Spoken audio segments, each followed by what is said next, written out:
యేసు ప్రభువును అపవాది విడిచి వెళ్ళిపోయిన తర్వాత ఏం జరిగింది?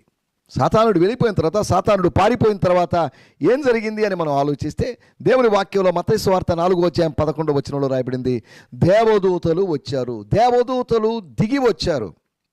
దేవదూతలు పరలోకం నుంచి ఎంతమంది పంపబడ్డారో రాయబడలేదు, కానీ ఆయనకు పరిచర్య చేయడానికి, ఆయన ఉపవాసం అంగీకరించబడింది కనుక ఆయనకు పరిచర్య చేయడానికి దేవదూతలు పంపబడ్డారు.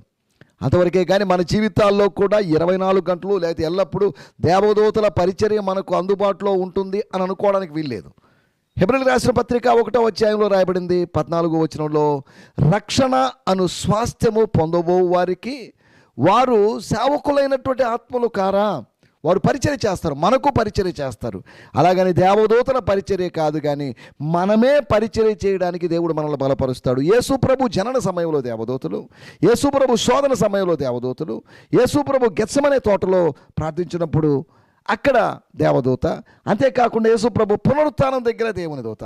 ఈ సందర్భాలన్నింటిలో చూస్తే యేసుప్రభు జీవితంలో దేవదూతలు పంపబడ్డారు. అంటే దాని అర్థం యేసుప్రభు దేవదూతల కన్నా గొప్పవాడు. అట్టి దేవుడిని ఆరాధిస్తూ మనం ముందుకు సాగు